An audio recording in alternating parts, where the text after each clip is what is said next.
You know, I don't know. What did we have? 3 possessions with a chance to take the lead and at a key time and couldn't do it. And you gotta. There's nothing like taking the lead. Just the psychology of taking the lead in a game like this, and we really never could. Love the fact that we put ourselves in position after taking a big punch the first 10 minutes of the second half. They really defended us. I mean, they're athletic, and they turned us over, and but yet we had our chances in a road atmosphere here early in the season, and there's some things we can build off of, and there's some things we need to do better. We do questions for Dane and Paul first, please. Dane, what allowed you to get back in the game when you're down 10 there in the second half? You got some good offense going. Yeah, I think we just got some stops in that time period. Middle second half, whatever it was. Started sharing the ball a little bit better too. Got some good looks, and really boxed out, played together. We just need to do that for a full 40. Can't go in spurts and expect to win games like that. But we put ourselves in position and just couldn't get it done today. Paul, what's the takeaway in the game for you? Nothing like Coach said. We had some good things that happened tonight, and a lot of things that we got to learn from and grow from. I think coming on, we got a game on Monday. One more day to practice and kind of just take it in, and then we got to move on to the next one and just learn to be better and play together.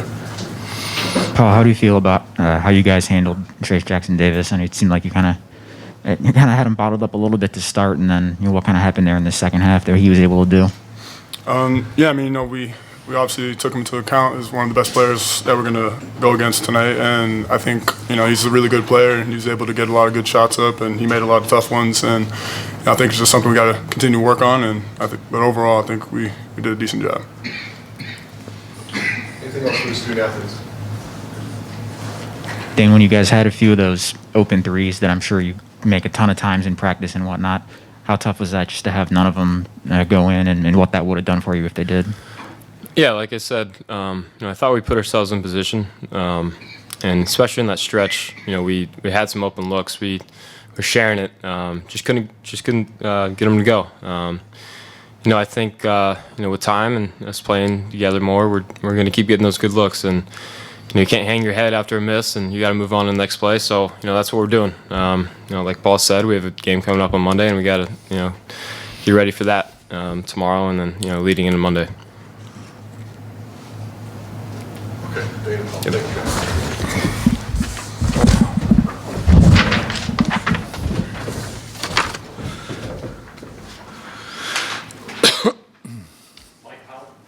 How difficult is it, or why has it been so difficult to not get everything for 40 minutes, where it's always a spurt here or spurt there? You just can't put a full 40 together. No, that's been frustrating for us. It's continue to kind of help them and work with them because we played a heck of a schedule. And I love that we were in position because that was a big punch we took early.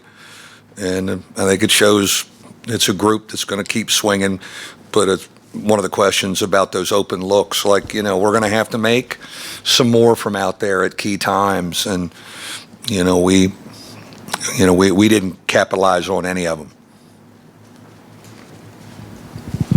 Hey, Mike, I just wanted to get your thoughts on Trayce Jackson-Davis, his play, especially his ability to kind of stay a rim protector without getting in big foul trouble. How much does he impact the game? No, he's really gifted. He's, he had his numbers. We were afraid of coming down there and really all out doubling because, again, if they make too many threes, they're too far away from you. And overall, I thought we did a pretty good job, Paul and Nate, wrestling him with little help, but he is just he's a physical specimen, and he really plays with a nice demeanor. He's got a great demeanor, and then the defensive presence as far as blocking shots. I mean, he's a great talent. I remember him as a young player, here in the state, and to see who he's become. I love his demeanor.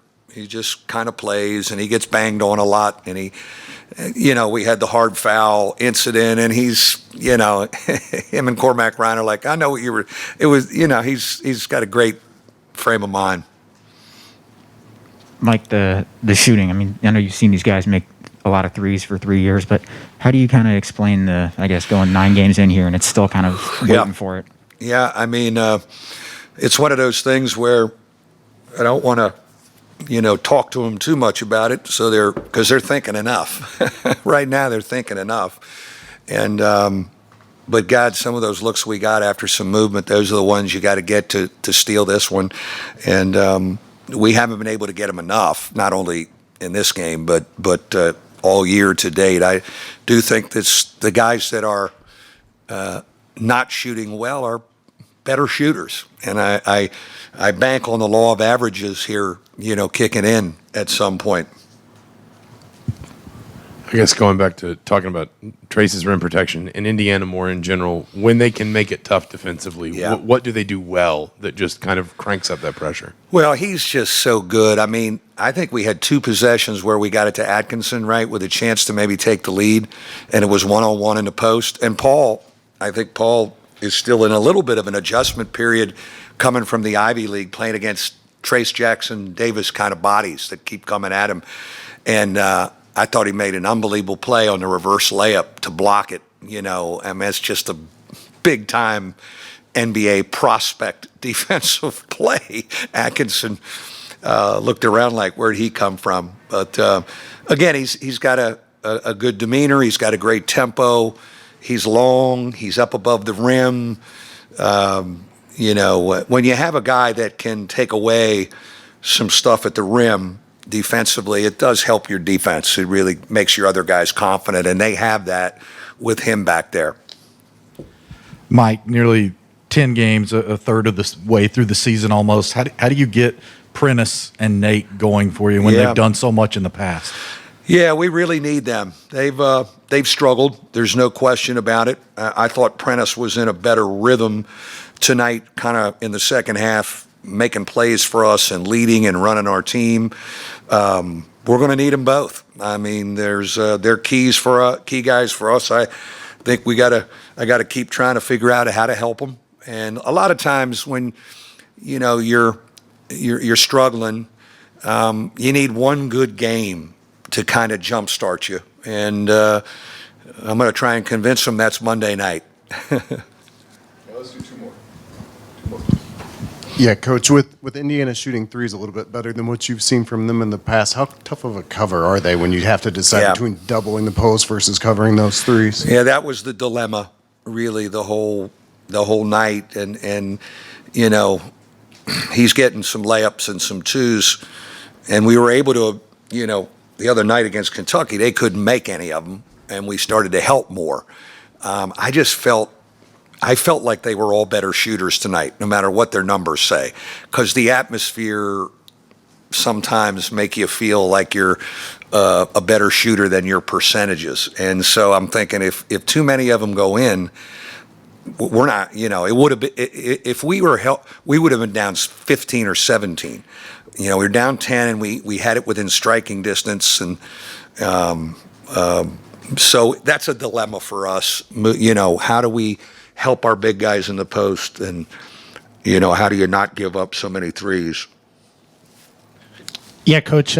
Blake Wesley, hit some shots in the first half to kind of keep you guys close. I'm just curious about, I know you've probably been asked a lot in the last week, but just his maturity and his ability. What did you see from him for him to start as a freshman? I'm really pleased for him. So, he's playing against old guys. Indiana's old. They've done a great job of plugging in transfers with veteran guys, and he's playing against old guards. I thought he had a great demeanor for us in this atmosphere.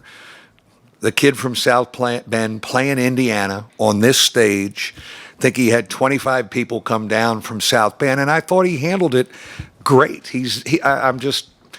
I'm really pleased with his maturity and demeanor, and he does make some plays for us that nobody else can make, and I'm still learning on how to use him more offensively to make those plays. But I am really pleased with his presence for a guy who we're asking a lot of. Now, I think what helps him is he's got older guys on this team that have really helped him because they know we need him. You know, they're not jealous of him. They're like, man, we need him. And, you know, Prentice Hub grabs him and Cormac grabs him. And but his presence today, I was worried about it. I mean, obviously he's the hero and it's magical last Saturday. Like, I mean, you couldn't have drawn it up any better. Now he's coming down. I was like, God, he was really pretty solid again. And he had some kickouts to our shooters. He should have 5 assists. I think he will eventually. He found some people. So I'm really pleased with where he's at, and we just got to keep growing him. He's obviously a really gifted player. Thank you.